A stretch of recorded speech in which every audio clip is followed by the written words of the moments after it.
ಎಲ್ಲ ನಮ್ಮ ಸಿನಿಮಾ ಭಾಗಸ್ಥರು, ನಮ್ಮ ಕುಟುಂಬಸ್ಥರಿಗೆಲ್ಲರಿಗೂ ನಮಸ್ಕಾರ ನಮಸ್ಕಾರ ನಮಸ್ಕಾರ. ಮಹಾಭಾರತದ ಈ ಪೋರ್ಷನ್ನು ಅಜ್ಞಾತವಾಸ ಅನ್ನೋದೇ ವೇಷ ಮರೆಸ್ಕೊಂಡು ಬದುಕಬೇಕು ಅನ್ನೋದೇ. ಇವಾಗ ಲೋಕಲ್ಗೆ ಬಂದು ತಲೆ ಮರೆಸ್ಕೊಳ್ಳೋದು ಅಂತೀವಿ ನಾವು. ಇಲ್ಲಿ ತುಂಬ ಸಾಕಷ್ಟು ಮೆಚ್ಚುವಂಥ ಅಂಶಗಳು ಕಾಣ್ತಾವೆ. ಒಂದು ಏನಪ್ಪ ಅಂದರೆ, ಒಬ್ಬ ಡೈರೆಕ್ಟ್ರು ಇನ್ನೊಬ್ಬ ಡೈರೆಕ್ಟ್ರನ್ನ ಕತೆ ಕೇಳಿಬಿಟ್ಟು ಇದನ್ನು ನೀವು ಮಾಡಿ ಅಂತ ಒಬ್ರಿಗೊಬ್ಬರು ಸಪೋರ್ಟ್ ಮಾಡ್ಕೊಂಡಿದ್ದು, ಇದು ಇಂಡಸ್ಟ್ರಿ ಬೆಳೆಯೋದಕ್ಕೆ ತುಂಬ ತುಂಬ ಆರಾಮಾಗಿ ಹೇಮಂತ್ ಹೇಳ್ಬೋದಿತ್ತು, ಇದು ನಾನೇ ಮಾಡಿಬಿಡ್ತೀನಿ ಬಿಟ್ಬಿಡಿ ಅಂತ. ಯಾಕೆಂದರೆ ಅವರು ಈಗಾಗಲೇ ಸಾಕಷ್ಟು ಒಳ್ಳೆ ಸಿನಿಮಾಗಳು ಮಾಡಿರೋರು, ಒಳ್ಳೆ ಕನ್ನಡ ಪ್ರೇಕ್ಷಕರಿಗೆ ಒಳ್ಳೆ ನೆನಪುಗಳನ್ನು ಕೊಟ್ಟಿರೋರು. ಹಾಗಾಗಿ ಯಾಕಂದರೆ ಇದು ಬರೀ ಡೈರೆಕ್ಟ್ರು ಅಂತಲ್ಲ, ಅದು ಕ್ಯಾಮ್ರಾಮನ್ಗಳಿಗೆ ತುಂಬ ಚೆನ್ನಾಗಿದೆ. ಅವ್ರವ್ರ ಕೆಲಸಗಳು ಟಪ ಟಪ ಅಂತ ಹೆಂಗೋ ಮುಗಿಸ್ಕೊಂಡ್ಬಿಡ್ತಾರೆ. ಅದು ಮ್ಯೂಸಿಕ್ ಆಗ್ಬೋದು, ಕತೆಗಾರ ಆಗ್ಬೋದು, ಕಲಾವಿದ ಆಗ್ಬೋದು, ನಿರ್ಮಾಪಕ ಆಗ್ಬೋದು, ಇವರೆಲ್ಲರಲ್ಲೂ ಈ ಎಕ್ಸ್ಚೇಂಜು ಮೊದಲಿತ್ತು. ಇದೆಲ್ಲ ಒಂದು ಗ್ಯಾಪ್ ಆಗಿದೆ. ಇದು ಮತ್ತೆ ಇವರು ಶುರು ಮಾಡಿದ್ದಾರೆ. ಇದು ಒಳ್ಳೆಯದಾಗಲಿ, ಅದು ಹುಟ್ಟಲಿ ಅನ್ನೋದೇ ನಮ್ಮ ಕಲಾವಿದರದು. ಹಾಗಿದ್ದಾಗ ನಾವೆಲ್ಲರೂ ನೆಮ್ಮದಿಯಾಗಿರ್ಬೋದು ನಿಜವಾಗಲೂ. ಹೌದಲ್ಲಪ್ಪ, ಈ ಥರದ ಕತೆಗಳು ಹುಟ್ಟುತ್ತಾವಲ್ಲ ಅಂದ್ಬಿಟ್ಟು ಇದೊಂದು ಅಂಶ. ಆಮೇಲೆ ತುಂಬ ನಾವು ಕೆಲಸ ಎಲ್ಲ ಮಾಡಿದ್ಮೇಲೆ ಮಾತಾಡ್ತಿದ್ವಿ ಅಂದಾಗ ಅದಕ್ಕೊಂದು ಮತ್ತು ಹೇಮಂತ್ ಅವರು ತಾಯಿ ವಿಚಾರಕ್ಕೆ ಬಂದಾಗ ಅವ್ರ ತಾಯಿನ ಪಾಪ ಅವ್ರು ಇದ್ದರು ಪೂಜೆ ದಿವಸ ಬಂದು ನಮಗೆಲ್ಲ ಖುಷಿ ಆಯಿತು. ಅವ್ರ ತಾಯಿದೊಂದು ಸ್ವಲ್ಪ ಡಿಸ್ಟರ್ಬ್ ಆಯಿತು, ಅವ್ನ ತಾಯಿನ ಹೋದಾಗ ಆವಾಗ ಅದಕ್ಕೆ ಅವರು ಸ್ವಲ್ಪ ಟೈಮ್ ತೊಗೊಂಡು ಮತ್ತು ನಮಗೆ ಅದನ್ನು ಚೇತರಿಸ್ಕೊಂಡು ಮತ್ತೆ ಇದಕ್ಕೆ ಶುರುವಾಗಿ ಕುಂತಾಗ ಬೆಂಗಳೂರು ಕುಮಾರ್ ಅವ್ರು ಬಂದಿರೋದು ನಿಜವಾಗ್ಲೂ ಭಾಳ ಒಂದು ತುಂಬ ಪ್ರೊಫೆಷ್ನಲಾಗಿ ಬಂದಿರೋದು ನಮಗೆ ಭಾಳ ಖುಷಿ ಆಯಿತು ಈ ಸಿನಿಮಾಗೆ. ಅಂದರೆ ಅವರು ನೋಡಿ, ಯಾಕೆಂದರೆ ಅವರು 9 ಭಾಷೆ ಮಾಡೋರು. ಬೆಂಗಳೂರು ಕುಮಾರ್ ಅಂತ ಅಷ್ಟೇ, ತೆಲುಗು ತಮಿಳು ಕನ್ನಡಕ್ಕೂ ಅವ್ರು ಬೆಂಗಳೂರು ಕುಮಾರ್ ಬಂದಿರೋದು, ಅದು ನಮ್ಗೆ ತುಂಬ ಪ್ಲಸ್ ಆಗಿದ್ದು.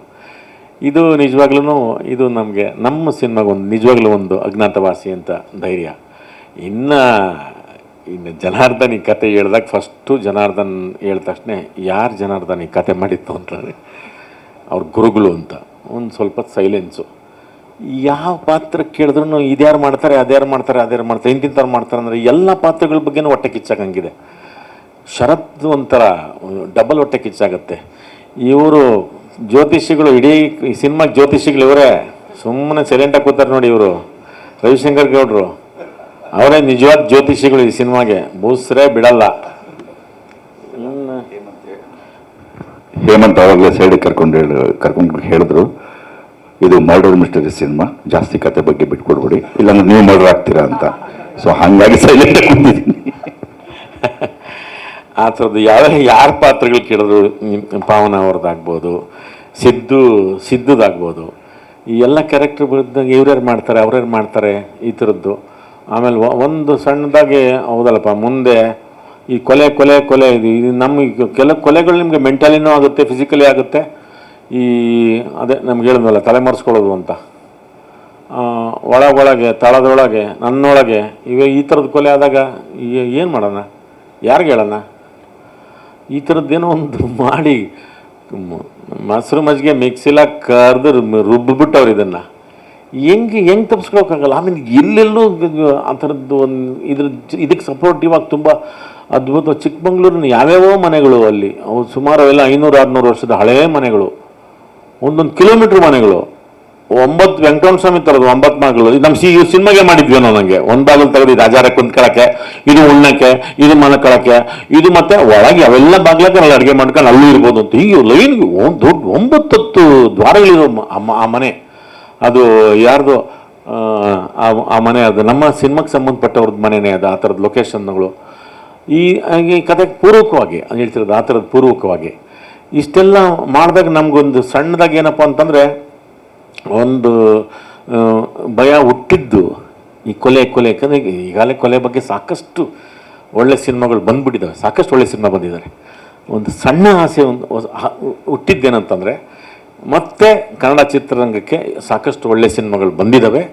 ಆ ಒಳ್ಳೆಯ ಸಿನಿಮಾಗಳ ಸಾಲಿನಲ್ಲಿ ಜನಾರ್ದನ್ ಮತ್ತು ಹೇಮಂತ್ ರಾವ್ ಇದನ್ನು ಸೇರಿಸ್ತಾರೆ ಅನ್ನೋದೊಂದು ನಂಬಿಕೆ. ಯಾಕೆಂದರೆ ಆ ಥರದ ಕೆಲಸ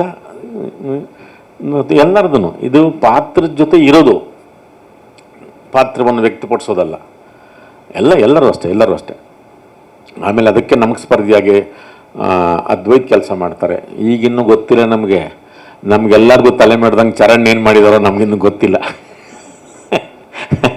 ಅವ್ರನ್ನ ಕ್ಯಾರೆಕ್ಟ್ರಾಗಿ ಉಳ್ಕೋಬೋದು ಗೊತ್ತಿಲ್ಲ.